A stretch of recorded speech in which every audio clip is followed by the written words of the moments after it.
नमस्कार दोस्तों। हमने पिछले सेशन में ग्रुप की बात की थी, ग्रुप की स्टेजेस की। आज हम स्टार्ट करेंगे important elements of group structure. तो देखते हैं, सबसे पहले हम बात करते हैं कि कितने एलिमेंट्स होते हैं। तो आपको जो याद रखना है, टोटल 4 एलिमेंट्स होते हैं। पहला एलिमेंट है रोल और उसके बाद आता है सेकंड एलिमेंट नॉर्म्स। नॉर्म्स यानी कि कुछ ऐसे नियम जिन्हें की जो कि ग्रुप का हिस्सा होते हैं। रोल यानी आपकी और हमारी जो ग्रुप में भूमिका होती है। नेक्स्ट है स्टेटस। स्टेटस यानी आपका स्तर या पोजीशन, स्थिति। इसको ज़्यादा बेहतर तरीके से आप याद रख सकते हैं स्थिति के रूप में। और कोहेसिवनेस यानी कि एक तरीके का समंजन, या कोहेसिव को आप याद रखिए एडहेसिव से। एडहेसिव यानी चिपकाने वाला, तो जो ग्रुप को जोड़ करके रखता है। तो ये 4 वो एलिमेंट्स हैं जिनसे कि ग्रुप बनता है। अब इनको एक बार एक्सप्लेन्ड वे में समझते हैं ताकि हम समझ पाएं कि हम बात किस चीज की कर रहे हैं। हम बात कर रहे हैं रोल्स की। और रोल्स की जब आप बात कर रहे हैं तो रोल्स क्या होते हैं? रोल्स होते हैं socially defined expectations. Socially defined expectations यानी कि सामाजिक रूप से ऐसी डिफाइंड एक्सपेक्टेशंस जो ग्रुप आपसे एक्सपेक्ट करता है, ताकि आप एक गिवन सिचुएशन में इनको पूरा कर सकें, यानी एक्सपेक्टेशन को फुलफिल कर सकें। सिमिलरली रोल्स ऐसे भी होते हैं जो कि a set of expected behaviour pattern. तो बेसिकली आप इसे याद रख सकते हैं प्रोडक्ट और प्रोसेस। आपको पता है कि आप व्यवहार प्रोसेस में करते हैं, तो ये जो प्रोसेस है इसमें आप कैसे व्यवहार करेंगे ये, और इस व्यवहार करने से आउटकम क्या आएगा, ये दोनों ही चीजें रोल का महत्वपूर्ण हिस्सा हैं। तो एक्सपेक्टेड बिहेवियर जो होता है वो associated to someone occupying a given position in a social unit. तो सामाजिक यूनिट में जो उसको पोजीशन दी हुई है उसके आधार पे उसे व्यवहार करना होता है। जैसे फॉर एग्जांपल, आप एक व्यक्ति हैं, साथ में हो सकता है एक मदर हैं, एक ब्रदर हैं, और इस रोल के आधार पे आपको एक रिस्पॉन्सिबल बिहेवियर करना पड़ेगा ताकि आप अपने दिए हुए आउटकम्स को अचीव कर सकें जो आपको दिए गए हैं। तो इस तरीके से रोल्स में 3 ब्रॉड टाइप्स होते हैं। Role people play in small groups, जो छोटे ग्रुप्स में लोग अपने रोल प्ले करते हैं, उसके 3 ब्रॉड टाइप होते हैं। होते तो एक्चुअली 4 हैं, लेकिन हम यहाँ पे ग्रुप के रोल में 3 रोल की बात करते हैं। अदर देन ग्रुप 4 रोल होते हैं। ये 3 रोल कौन से होते हैं? एक तो होता है टास्क रोल, दूसरा होता है बिल्डिंग रोल, और तीसरा होता है मेंटेनेंस रोल। चौथा होता है सेल्फ सेंटर्ड रोल, जो ग्रुप के लिए काम नहीं करता बल्कि वो आपके लिए काम करता है। तो सबसे पहले बात करते हैं टास्क रोल की। जो काम आपको दिया गया है उसके आधार पे आपका एक रोल होता है। आप इसमें सोच सकते हैं कि आर्म्ड फोर्सेस में हर किसी का काम डिफाइंड होता है। सिमिलरली अगर आप देखें तो एक क्लासरूम में जब आप प्रोजेक्ट कर रहे होते हैं तो उस ग्रुप प्रोजेक्ट में हर किसी का काम डिफाइंड होता है। सिमिलरली बिल्डिंग यानी कि कुछ निर्माण कार्य, ग्रुप का मतलब ही है कि आप कुछ निर्माण कार्य करेंगे, कुछ बेहतर होने की कोशिश करेंगे, और इस बेहतर होने की कोशिश में आपके कुछ मेंटेनेंस रोल्स भी होते हैं। फॉर एग्जाम्पल, ग्रुप ने कुछ अचीव कर लिया है, जो एक समूह अचीव कर चुका है, उस अचीव्ड सेक्शन को हम ये मान करके चलते हैं कि वो हमने बना लिया या वो हमने अचीव कर लिया, तो अब हमें उसे मेंटेन करना है और नई ऊंचाइयों को छूना है। तो self centred role. Self centred role यानी कि आपके स्वकेंद्रित रोल। स्वकेंद्रित रोल से आपका तो विकास होगा पर ग्रुप का विकास नहीं होगा। अब अगर इसको एक स्ट्रक्चर के रूप में देखा जाए तो सोच के देखिए कि एक कोई माउंटेन है जिसे 4 लोग चढ़ रहे हैं। ये 4 लोग एक ग्रुप का हिस्सा हैं, तो हर किसी का अपना टास्क है, हर किसी को एक निश्चित ऊंचाई प्राप्त करनी है, और जब वो वहां पहुंच जाए तो दूसरे को वहां पे आने देना है, यानी अपने लेवल को मेंटेन करना है और फिर नीचे से नए व्यक्ति को आने के लिए रास्ता बनाना है, और ऊपर जाने के लिए फर्दर बिल्डिंग के कुछ गोल्स हैं। अगर ये व्यक्ति सेल्फ सेंटर्ड हो जाता है कि मैं तो पहुंच गया, बाकी दूसरे को अपने आप पहुंचना है, तो ग्रुप टूट जाएगा।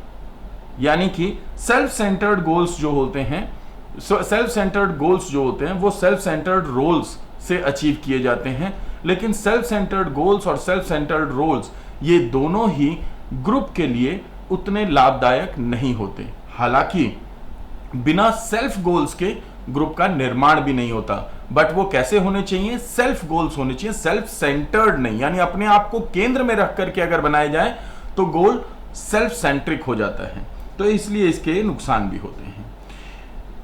रोल्स को अगर एक अन्य तरीके से देखें तो उसे कहते हैं रोल थियरी, यानी कि भूमिका सिद्धांत। अब ये भूमिका सिद्धांत की बात हम क्यों कर रहे हैं? सोशियोलॉजी और सोशल साइकोलॉजी में इसका महत्वपूर्ण योगदान है। सोशल साइकोलॉजी और सोशियोलॉजी में रोल थियरी दी जाती है, जिस रोल थियरी में consider the most everyday activity to be acting out. हर रोजमर्रा की जो एक्टिविटी होती है इसका जुड़ाव उससे होता है। तो रोल थियरी का एक महत्वपूर्ण रोल है सोशली डिफाइंड कैटेगरीज में, जिसमें कि मदर, मैनेजर, टीचर। एक विमेन है, वो विमेन अगर वो घर की बात करें तो वो उस घर में एक मदर है, और जब वो किसी स्कूल के अंदर जाती हैं तो वहां पे वो टीचर हैं। लेकिन उनके घर में जब एक मैरिज होती है तो उसको उन्हें मैनेज करना है, तो वो वहां पे एक मैनेजर हैं। एक पर्सन अलग अलग ग्रुप में, अलग अलग जगहों पे डिफरेंट रोल्स में हो सकता है। वो किस चीज से पहचाना जाता है? उनकी रिस्पॉन्सिबिलिटीज से। यहां पे ध्यान रखिएगा, एक वर्ड है रिस्पॉन्सिबिलिटी। अक्सर आपने सुना होगा, जो कि रोल से जुड़ा हुआ होता है। तो अगर हम रोल और रिस्पॉन्सिबिलिटी की बात करें तो रिस्पॉन्सिबिलिटी से रोल आते हैं और रोल से रिस्पॉन्सिबिलिटी आती है। दोनों एक दूसरे के परस्पर निर्भरता पे चलते हैं। तो अगर हम दूसरे लेवल पे बात करें तो रोल थियरी कहती है कि हर किसी के एक सेट ऑफ राइट होते हैं, ड्यूटीज होती हैं, एक्सपेक्टेशन होते हैं, नॉर्म्स होते हैं और बिहेवियर होते हैं। Everybody has right, duties, expectation, norms and behaviour in a particular group. इसी के आधार पे आपको एक पर्सन को फेस एंड फुलफिल करना पड़ता है। यानी सबसे पहली बात तो ये right, role, responsibility, duty, behaviour, expectation, इनके आधार पे ही उसे अपनी भूमिका का निर्वहन करना होता है, रोल को निभाना होता है। और ये किस चीज पे आधारित है मॉडल? सेल्फ ऑब्जर्वेशन पे। ये कोई साइंस का नियम नहीं है कि कॉज और इफेक्ट का एक डायरेक्ट रिलेशन होगा, बल्कि ये सोशियोलॉजी का नियम है, जिसमें साइंटिफिक तरीका अपनाया जाता है, मेथड ऑफ साइंस अपनाया जाता है। मेथड ऑफ साइंस का एक तरीका है ऑब्जर्वेशन, जिसमें हम अवलोकन करते हैं, और इस अवलोकन के द्वारा लोग जैसे बिहेव करते हैं उसको हम प्रिडिक्ट करते हैं। तो रोल थियरी कहती है कि लोग प्रेडिक्टेबल तरीके से बिहेव करते हैं, क्योंकि हम उनको सोशल साइकोलॉजी में प्रिडिक्ट कर रहे हैं कि वो अगला स्टेप क्या लेंगे। तो ये किस चीज से निर्धारित होता है? ऑब्जर्वेशन से निर्धारित होता है, क्योंकि हर एक इंडिविजुअल का जो बिहेवियर होता है वो उसके संदर्भ पे आधारित होता है। संदर्भ यानी कॉन्टेक्स्ट। ये संदर्भ मुख्य रूप से दो चीजों से बनता है। एक तो हो गया भाई टाइम, और दूसरा हो गया स्पेस। कम से कम ये दो चीजें होती हैं। एक और तीसरी चीज होती है एक्सट्रानियस वेरिएबल, मैं बताऊंगा अभी। किसी एक पर्टिकुलर समय में किसी के द्वारा एक भूमिका निभाई जाती है, किसी दूसरे समय में कोई अन्य भूमिका निभाई जाती है। समय महत्वपूर्ण भूमिका निभाता है परिस्थिति को उत्पन्न करने में। एक जगह पर आप अलग होते हैं, किसी दूसरी जगह पर अलग होते हैं। समय चाहे एक ही हो, क्या हुआ? संदर्भ हुआ। तो समय और जगह से निर्धारित होता है। इसके अलावा भी होता है, जैसे कि आप अपने दोस्तों के साथ अलग हैं, वहां पे रोल डिफरेंट है। आप अपने परिवार में अलग हैं, और सोच के देखिए, अगर परिवार में किसी दिन दोस्त आ जाता है और तब आप भी होते हैं, आप बिल्कुल ही अलग हैं। ये जो तीसरा फैक्टर है, इन्हें बोलते हैं अन्य परिस्थितियां, जब कई सारे फैक्टर्स एक दूसरे के साथ में जुड़ जाते हैं। तो ऑब्जर्वेशन द्वारा हम प्रिडिक्ट करते हैं और इसी के द्वारा रोल थियरी कार्य करती है। तो रोल थियरी में मुख्य मेथड कौन सा लागू होता है? ऑब्जर्वेशन का मेथड लागू होता है। तो इसमें नेक्स्ट आता है theatre. Theatre is a metaphor. ध्यान रखिएगा, जब भी रोल की बात होती है तो रोल थियरी में एक मेटाफॉर के रूप में थिएटर वर्ड का यूज होता है। थिएटर मतलब क्या होता है? रंगमंच। रोल थियरी कहती है कि ये जो दुनिया है, इसके अलग अलग पहलू हैं, वो सभी रंगमंच हैं और आप और हम कलाकार हैं। हम रंगमंच पे कब गए, दूसरी बात हमें कौन सा रोल दिया गया, उसके आधार पे हमें परफॉर्मेंस करनी होती है। और ये जो थिएटर है, ये एक मेटाफॉर है। मेटाफॉर यानी कि ये तुलना की गई है रोल को बेहतर तरीके से समझाने के लिए। और ये जो रोल वर्ड है, ये 1930s में सबसे पहले इस्तेमाल होना चालू हुआ था। सोशल साइकोलॉजी के अंदर इसे एक थियोरेटिकल वर्क में जॉर्ज हर्बर्ट मीड के काम में देखा जाता है, जहां पे वो आई माई मी के कॉन्सेप्ट में बताते हैं कि मैं हर जगह अलग अलग रोल में होता हूं, कहीं सब्जेक्ट होता हूं, कहीं प्रेडिकेट होता हूं और कहीं ऑब्जेक्ट होता हूं। यानी मेरा जो सत्य है वो जरूरी नहीं कि हर किसी का सत्य हो। It means my role is different, so my responsibilities are different. So in that way perspective है एक, तो इसकी बात वो करते हैं। इस तरीके से एल मोरेनो, तालकोट पार्सन और रॉल्फ लिंटन को आपको पढ़ना है सोशल साइकोलॉजी में। रोल थियरी उनकी पढ़नी होती है, तो आपको याद रखना है रोल थियरी दी थी इन्होंने, तो आप ये नाम याद रखेंगे। इसमें अगर मीड की बात करी जाए तो माइंड और सेल्फ की बात करते हैं। माइंड और सेल्फ, हमारी जो अपने रोल्स रिस्पॉन्सिबिलिटी होती हैं वो हमारे दिमाग में होते हैं और हम जो सोसाइटी में निभा रहे होते हैं, इन दोनों से हमारे रोल्स एंड रिस्पॉन्सिबिलिटी निर्धारित होते हैं। और इसी से रोल थियरी को जोड़ करके मीड ने देखा था। तो आप याद रखेंगे 1932 का काम है। सिंबॉलिक इंटरेक्शन की बात करते हैं और उसके द्वारा समाज के अंदर जो हमारे डिफरेंट रोल्स होते हैं उसमें एक दूसरे को हम कैसे प्रभावित करते हैं, इस पे काम था उनका सोशियोलॉजिकल फिलोसॉफिकल वे में। तो आगे बढ़ते हैं और देखते हैं सेकेंड एलिमेंट। फर्स्ट एलिमेंट था रोल, दूसरा एलिमेंट है नॉर्म्स। कई बार क्वेश्चन पूछा जाता है, मेरे ख्याल में हमेशा ही क्वेश्चन आता है। तो important element of group structure is norm. Norm को आप सिंपल वे में याद रख सकते हैं, कुछ ऐसे नियम। लेकिन नियम यहां पे लॉ नहीं है, रूल्स नहीं है, नॉर्म्स हैं। इसलिए नॉर्म्स को समझना जरूरी होगा। Expected standard behaviour and beliefs. Expected behaviour and beliefs. कैसे बिहेवियर एंड बिलीव्स? स्टैंडर्ड। अगर आप सोचेंगे कि आप स्टैंडर्ड वर्ड को एक्सप्लेन करें तो स्टैंडर्ड का मतलब होता है जो पहले से ही स्टैंडर्ड सेट कर दिया गया है। तो नॉर्म्स कोई ऐसे नहीं होते कि इनको कॉन्स्टिट्यूशन में लिखा गया है, नहीं जी, ये कॉन्स्टिट्यूशन नहीं होते, बल्कि ये कुछ लोगों द्वारा व्यवहार किया गया है एक ग्रुप द्वारा, पहले से वही व्यवहार आता जा रहा है और वो अपने आप में नॉर्म्स बन गए, नियम बन गए। अब सभी को उन्हीं को फॉलो करना पड़ता है। तो ऐसे बिहेवियर और ऐसे बिलीफ जो स्टैंडर्ड हो गए हैं, जिनका स्टैंडर्ड सेट हो गया है, वो नॉर्म्स कहलाते हैं। इन्हें एस्टैब्लिश्ड और एनफोर्स्ड किया जाता है ग्रुप मेंबर द्वारा और इनमें सभी ग्रुप मेंबर्स की सहमति होती है। Established, agreed upon and enforced bye group members. तीन चीजें याद रखिएगा। नॉर्म्स जो होते हैं एस्टैब्लिश्ड, एग्रीड और enforced bye group member. Question बड़ा सिंपल है, नॉर्म्स कैसे बनते हैं या कैसे नहीं बनते हैं, और फिर चार ऑप्शन हो जाएंगे, राइट? आपको याद रखना है established, agreed upon and enforced by. दूसरा क्वेश्चन, नॉर्म।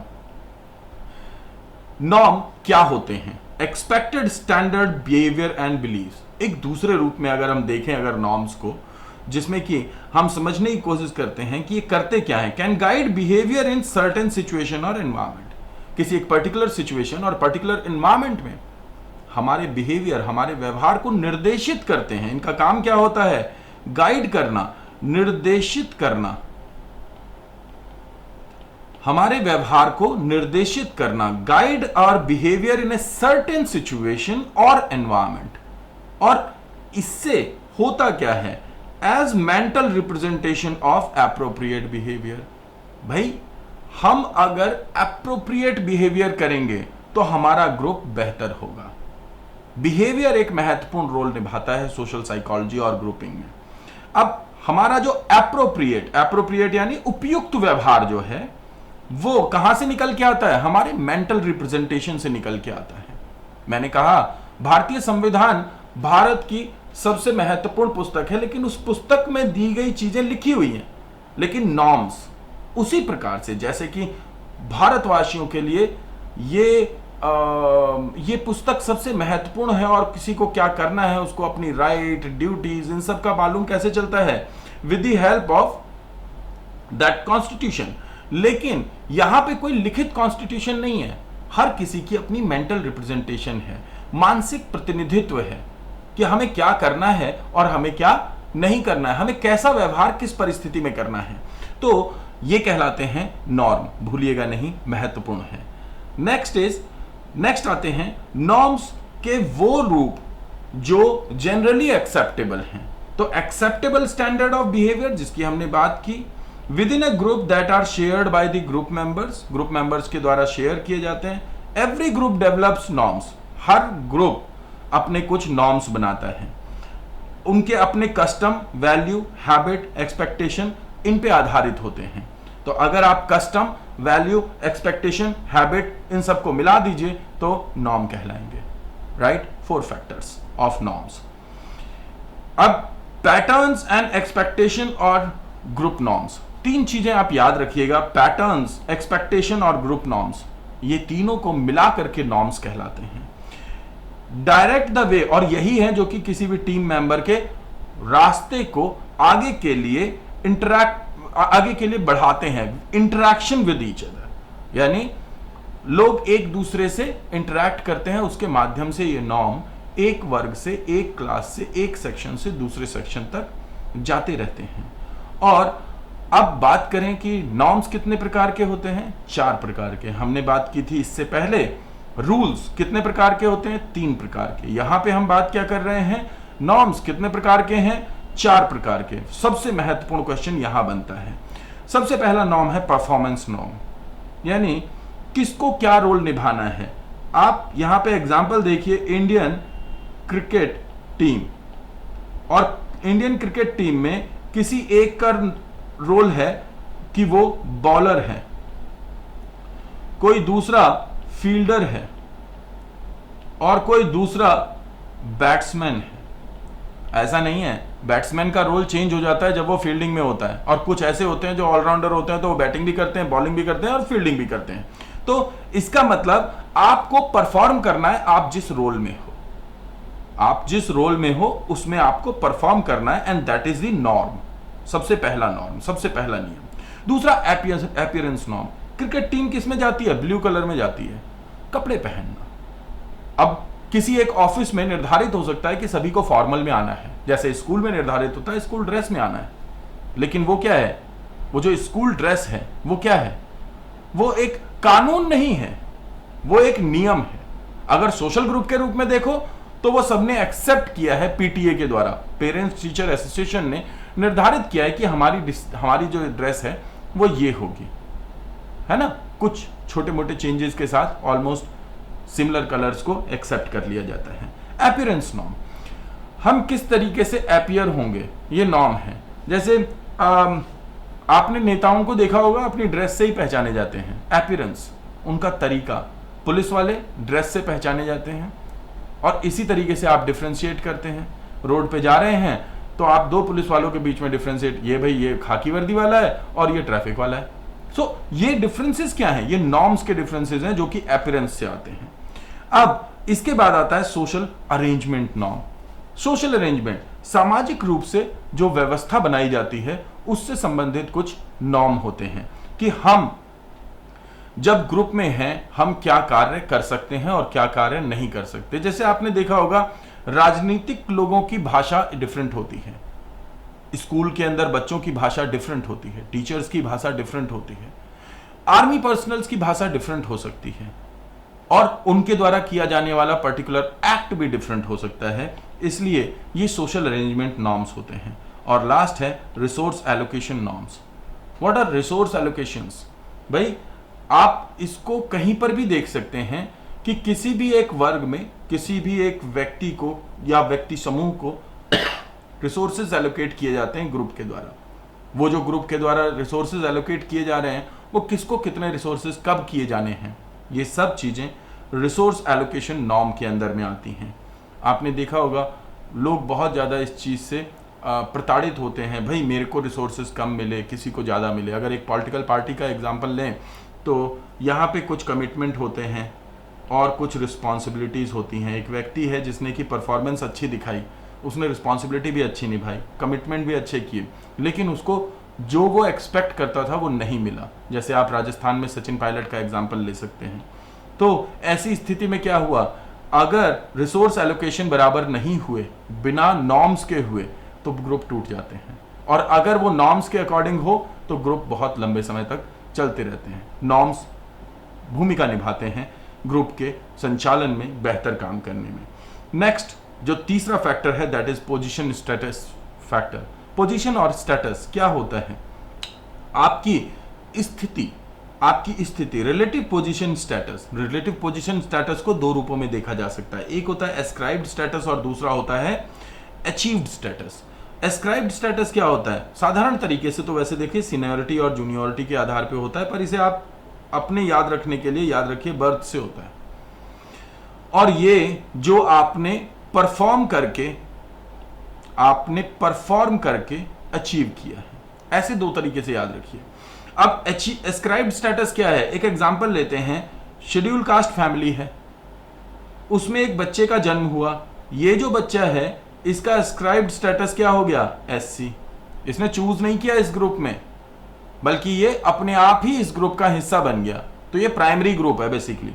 अब अभी बताऊंगा प्राइमरी ग्रुप क्या होता है टाइप्स ऑफ ग्रुप में। तो अब इसने चूज नहीं किया लेकिन ये एससी कहलाया। अब जब इसने पढ़ाई लिखाई करके इसने एक ऊंचा ओहदा प्राप्त कर लिया, एक नौकरी प्राप्त कर ली, ऐसी स्थिति में ये अपने वर्ग से अलग चला गया। लोग इसकी सुनते हैं, अब इसकी कास्ट नहीं पूछते बल्कि इसका पद, इसका ओहदा, इसकी डिजायर पूछते हैं। तो जो इसने प्राप्त किया वो क्या है? वो इसका अचीव्ड स्टेटस है। यही डिफरेंस है। और M.N. श्रीनिवास ने रामपुरा गांव में इसकी स्टडी की थी। सोशलॉजिकल स्टेटस पे जरूर पूछा जाएगा प्रश्न, तो आपको समझ में आ गया होगा।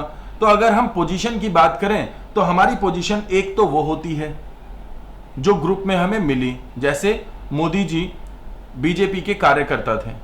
दूसरी स्टेटस वो होता है जो उन्होंने इतने समय परफॉर्मेंस करके और फिर प्रधानमंत्री बन गए, ये दूसरा ओहदा है जो कि अचीव्ड स्टेटस है।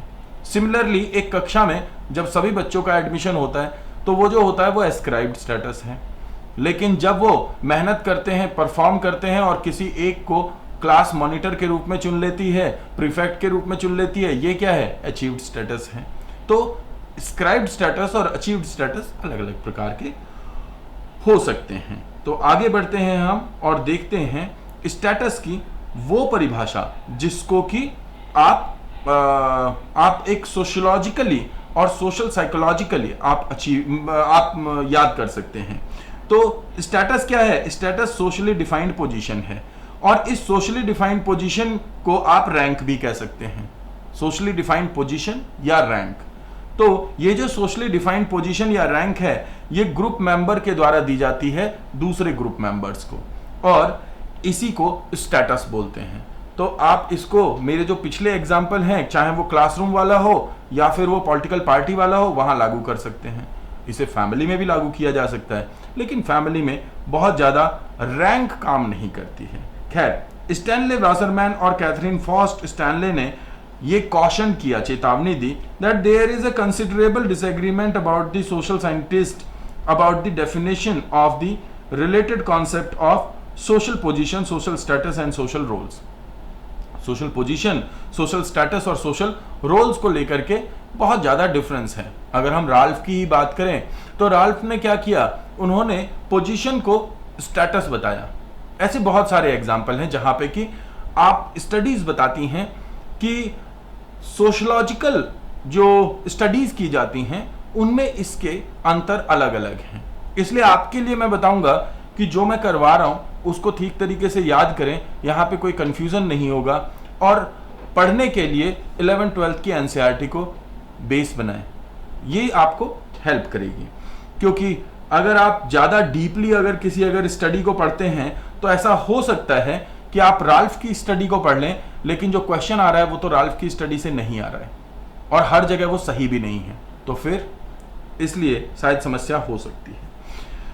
आगे आते हैं और देखते हैं ग्रुप स्ट्रक्चर स्टेटस के बारे में। ग्रुप स्ट्रक्चर स्टेटस जो होता है वो 3 चीजों से चलता है। एक तो ग्रुप नॉर्म होते हैं, दूसरा ग्रुप का कल्चर होता है और तीसरा स्टेटस इक्विटी होती है। तो आपको ध्यान रखना है ग्रुप के नॉर्म, ग्रुप का कल्चर और स्टेटस इक्विटी। स्टेटस इक्विटी मतलब कि सभी का स्तर समान रख करके ग्रुप को आप बेहतर तरीके से स्ट्रक्चर कर सकते हैं। फिर बाद में इन ग्रुप यानी ग्रुप के अंदर इंट्रा ग्रुप डिफरेंसेस हो सकते हैं, जिसके आधार पे जिसे वेरिएशंस कहना ज्यादा बेहतर होगा डिफरेंसेस की जगह पे। रॉल्फ लिंटन जिनकी बात कर रहा था uses the term status use करते हैं किस चीज के लिए, पोजीशन के लिए। इसका मतलब आप समझते हैं कि बहुत जगहों पे डिफरेंसेस हैं, कंफ्यूजन्स हैं, एक दूसरे के खिलाफ कॉन्ट्रडिक्शंस हैं, और इसलिए जो मीनिंग हमें याद करना है वो ऐसा मीनिंग होना चाहिए जो निर्धारित हो। दैट इज द रीजन हम पॉइंट्स में कर रहे हैं इस काम को, ताकि आपको याद करने में और याद रखने में प्रॉब्लम ना हो, कोई कंफ्यूजन ना हो। आगे बढ़ते हैं। चौथा factor, one of the most important factor, cohesiveness. दोनों तरीके से देखा जा सकता है। कोहेजन को पॉजिटिव और नेगेटिव दोनों देखा जा सकता है। ज्यादा पॉजिटिव है बट कुछ क्षेत्रों में ये नेगेटिव भी प्रूव होता है। तो बात करते हैं कोहेजन की। सबसे पहले ये न्यू लैटिन से आया, नियो लैटिन में इसे कोहेजियो वर्ड से आया था, और जिसे कि फ्रेंच में कोहेजियन कहा गया। और कोहेजियन जिसे कि फिजिक्स में जब हम स्टडी करते हैं तो समंजन के रूप में स्टडी करते हैं, यानी कि जब दो मॉलिक्यूल को जोड़े रखने की, जो सॉलिड या लिक्विड के मॉलिक्यूल हो उनको जोड़े रखने की जो क्षमता होती है, उसके रूप में हम इसे फिजिक्स में स्टडी करते हैं। अब आपको कैसे याद रखना है कोहेजन को, आप कोहेसिव को आप याद रखिए एडहेसिव के रूप में, यानी एक सुपर ग्लू यानी चिपकने वाला या चिपकाने वाली चीज। तो बेसिकली ग्रुप किस चीज के लिए जाने जाते हैं, ग्रुप में कितना जुड़ाव है। दो ही चीजें हो सकती हैं, जुड़ाव या तुड़ाव, कोहेसिवनेस या ब्रेकिंग। तो अभी अगर हम एक फैमिली की बात करें तो फैमिलीज कैसी होती हैं, या तो जुड़ी हुई हैं या फिर टूटी हुई हैं। तो ब्रोकन फैमिलीज में बच्चों का विकास तरीके से नहीं हो पाता है। उसी तरीके से ब्रोकन ग्रुप जो होते हैं वो बिखराव की तरफ होते हैं, उसमें सही तरीके से विकास नहीं हो पाता। यहाँ पे टास्क कमिटमेंट की बात करते हैं और इंटरपर्सनल अट्रैक्शन की। तो कोहेसिवनेस को बनाने के लिए टास्क कमिटमेंट, एक तो कमिटमेंट की बहुत ज्यादा जरूरत होती है और दूसरा इंटरपर्सनल अट्रैक्शन की। एक दूसरे से आप कितना जुड़े हुए हैं, कितना एक दूसरे के लिए एक आप सही समझते हैं, आकर्षित होते हैं उनके तरीकों से, उनकी नीतियों से एटसेट्रा। तो ये चीजें कोहेसिवनेस लेकर के आती हैं। कोहेजन के लिए cohesion can be a more specifically defined as tendency for a group to be in unity. Unity एक तो वर्ड आपको याद रखना है, यूनिटी, और दूसरा satisfy the emotional needs and its members. This definition includes important aspect of cohesiveness including its multidimensionality, dynamic nature, instrumental basis and emotional dimension. दूसरा word जो याद रखना है वो है इंटीग्रिटी। तो अगर जुड़े हुए हैं आप, यूनिट हैं, ग्लूड हैं, तो आपके अंदर कोहेजन है, ग्रुप ज्यादा स्ट्रांग होगा। Similar to other things also जो कि फिजिक्स में भी लागू होती हैं। तो कोहेसिवनेस में क्या होता है, कोहेसिवनेस में 4 फैक्टर्स होंगे। वैसे तो फैक्टर 3 ही होते हैं बट चौथा अपने आप ही है। तो पहला है टुगेदरनेस, दूसरा है बाइंडिंग, तीसरा है mutual attraction among group members. ये याद रखना है आपको। तो कोहेसिवनेस जो है वो इन 3 फैक्टर से आती है, आपको याद रखना है, टुगेदरनेस, बाइंडिंग और म्यूचुअल अट्रैक्शन। अगर ये ग्रुप मेंबर्स के बीच में है तो आप कोहेसिव एनवायरनमेंट में होंगे, आपका विकास होगा, अदरवाइज आपका विकास थोड़ा मुश्किल है। चलिए आगे बढ़ते हैं। एक मिनट दीजिए।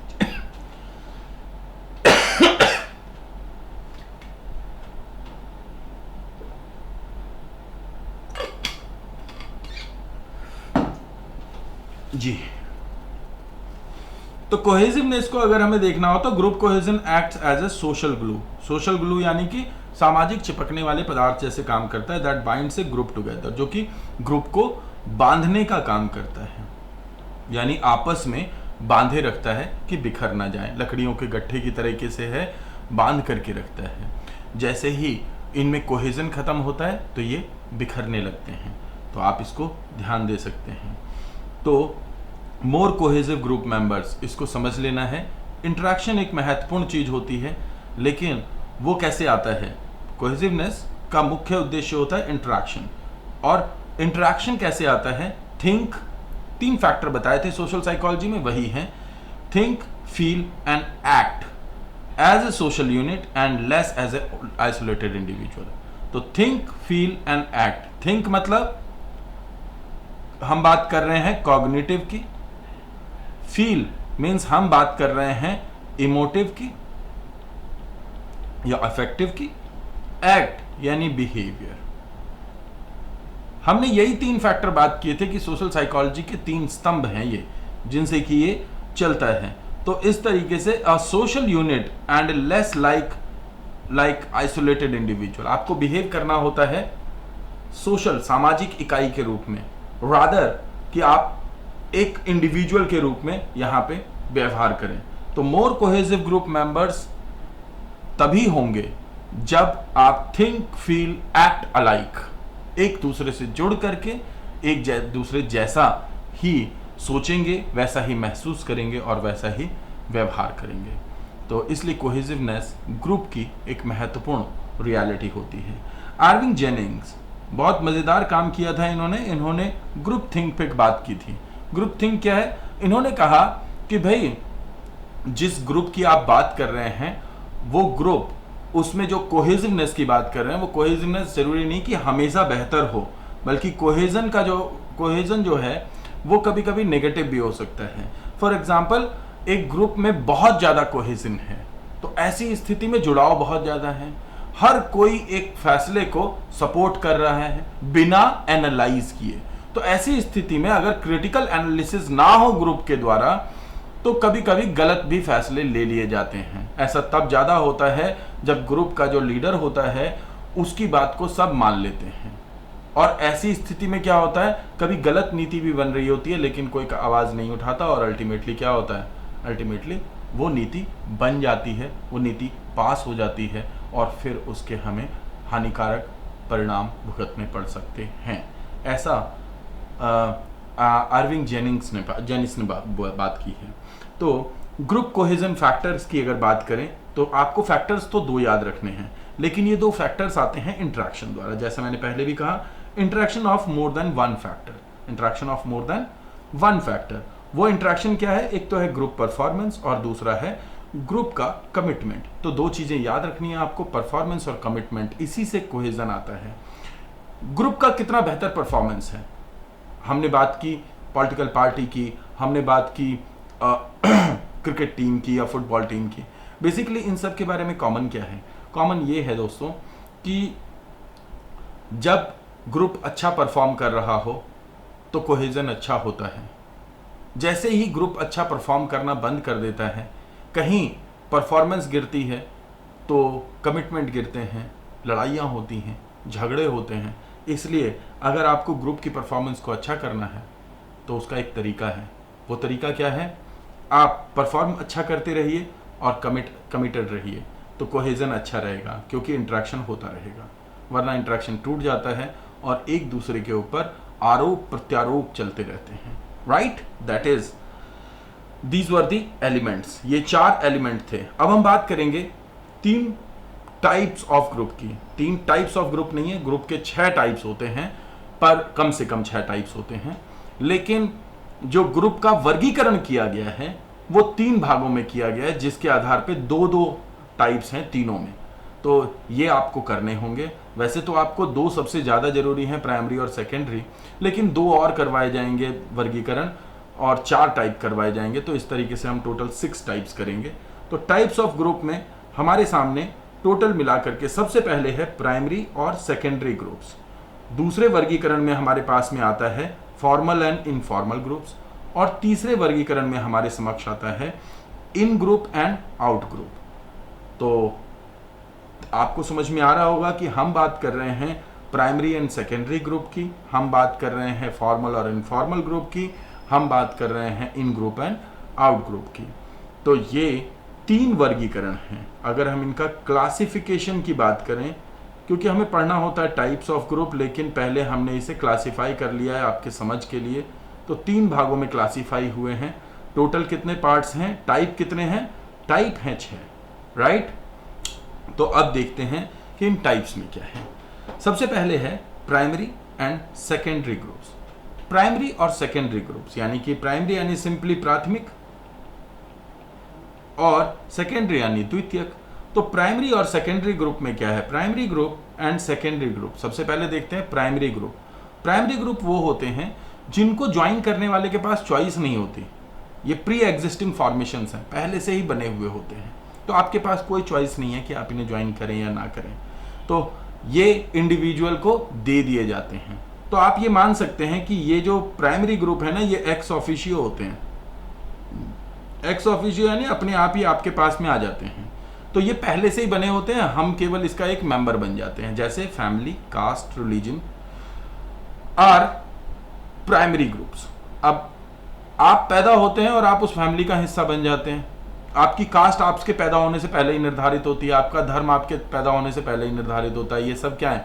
अगर ये वाले ग्रुप हैं तो ये प्री एग्जिस्टिंग होते हैं। It means these are primary groups. तो आपको अगर प्राइमरी समझ में आ गया तो सेकेंडरी समझ में ही आ जाएगा कि सेकेंडरी कौन से हैं। सेकेंडरी वो होते हैं जिसमें कि आपके पास में चॉइस होती है, आपको ज्वाइन करना है। आप बीजेपी में जाते हो, कांग्रेस में जाते हो, एसपी में जाते हो, बीएसपी में जाते हो, राइट। स्कूल, आप कौन से स्कूल में जाते हो? अपने घर के नजदीक वाले में जाते हो, प्राइवेट में जाते हो, दूर जाते हो, हॉस्टल में जाते हो। It's your choice. आपकी चॉइस यानी आपकी फैमिली की choice, right. So you have choice. तो इंडिविजुअल ज्वाइंस बाय चॉइस। अब तो ये वाले कौन से थे जिसमें की चॉइस नहीं है? एक्स ऑफिशियो थे। और दूसरे कौन से हैं जिसमें की चॉइस होती है? तो political party is an example of secondary group. Political party एक सेकेंडरी ग्रुप का एग्जाम्पल है। जी, आगे बढ़ते हैं। तो formal and informal group. Formal and informal यानी कि औपचारिक, औपचारिक और अनौपचारिक ग्रुप। औपचारिक ग्रुप कौन से होते हैं? औपचारिक ग्रुप को समझना है तो फॉर्मल ग्रुप के लिए आपको सबसे पहले देखना होगा एक्सप्लिसिट फंक्शंस। इसके एक्सप्लिसिट फंक्शंस होते हैं यानी बाहरी फंक्शंस होते हैं, यानी सबको दिख रहे होते हैं, सभी को नॉर्म्स पता होते हैं, सभी को रूल्स पता होते हैं, सभी को लेवल्स पता होते हैं, स्टेटस पता होता है। तो एन ऑफिस ऑर्गेनाइजेशन, किसी एक पर्टिकुलर ऑफिस को देखेंगे तो एक्सप्लिसिट ग्रुप होता है यानी फॉर्मल ग्रुप होता है। The roles to be performed by the group members are stated in explicit manner. क्या बिहेवियर करना है एक्सप्लिसिटली पता है सबको। तो फॉर्मल और इनफॉर्मल के बीच का जो सबसे बड़ा डिफरेंस होता है वो यही होता है कि एक्सप्लिसिट और इम्प्लिसिट। दूसरे होते हैं इनफॉर्मल यानी अनौपचारिक ग्रुप, जिसके की नियम जो होते हैं नॉट बेस्ड ऑन रूल्स और लॉज। तो कुछ नॉर्म्स तो हो सकते हैं लेकिन रूल्स एंड लॉज नहीं होते। तो ये नॉर्म्स कौन से होते हैं? जैसे कि अगर आप फैमिली की बात करें जिसमें कि क्लोज रिलेशनशिप होती है उसके मेंबर्स के बीच में, तो ये जो फैमिली होती है ये क्या हो गई? ये हो गई एक इनफॉर्मल ग्रुप जिसके नियम एक्सप्लिसिट नहीं होते। आज जैसा मौसम है और अगर पापा जी का मूड थोड़ा सा गर्म है तो आज के नियम अलग हैं, और अगर कल मूड अच्छा है तो कल के नियम अलग हैं। तो किसी पर्टिकुलर डे में उनका मूड कैसा है उस पर निर्धारित होगा कि आपकी बात मानी जाएगी या नहीं मानी जाएगी। तो एक बहुत अच्छी बात को नकारा जा सकता है अगर मूड खराब है, और एक बहुत ही खराब बात को भी एक्सेप्ट कर लिया जा सकता है अगर मूड आज अच्छा है। तो डिपेंड करता है कि वहां मूड कैसा है। तो नियम कैसे हो गए? इम्प्लिसिट हो गए, पता ही नहीं क्या सही है क्या नहीं। आप अपने किशोरावस्था को याद करके देखिए, एक क्षण में बोलते थे बच्चा है तेरे बस की नहीं, और दूसरे क्षण में बोलते थे इतना बड़ा हो गया है अभी भी तेरे को इतनी समझ नहीं आई है। बच्चा कंफ्यूज, भाई मैं बच्चा हूं या बड़ा हो गया हूं? यही तो कंफ्यूजन है जो स्टॉर्म की स्थिति थी, जो तूफानी अवस्था क्यों कहते हैं किशोरावस्था को। Just due to this thing, क्योंकि फैमिली के जो नियम हैं वो नियम स्टेटेड नहीं होते, एक्सप्लिसिट नहीं होते, दैट इज द रीजन। तो आगे बढ़ते हैं और अगला सेक्शन देखते हैं टाइप्स ऑफ ग्रुप में, in group and out group. In group की अगर बात करें तो किसी का अपना ग्रुप, जिसके लिए वो वर्ड यूज करते हैं वी, और आउट ग्रुप जिसमें कि वर्ड यूज किया जाता है दे, राइट? तो वो किसी और का ग्रुप, अनदर ग्रुप। और ये जो दे वर्ड यूज किया जा रहा है, इसका आधार क्या है? इसका आधार है डिफरेंसेस, इसका आधार है डिफरेंसेस। और जो वर्ड यूज किया जा रहा है वी, इसका आधार क्या है? इसका आधार है सिमिलैरिटीज।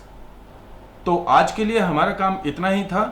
अगली कक्षा में मिलेंगे हम, तो कुछ एक एक्सपेरिमेंट्स करेंगे जो कि ग्रुप में किए गए थे, और वो लास्ट क्लास होगी। तो एंजॉय कीजिए। Thank you.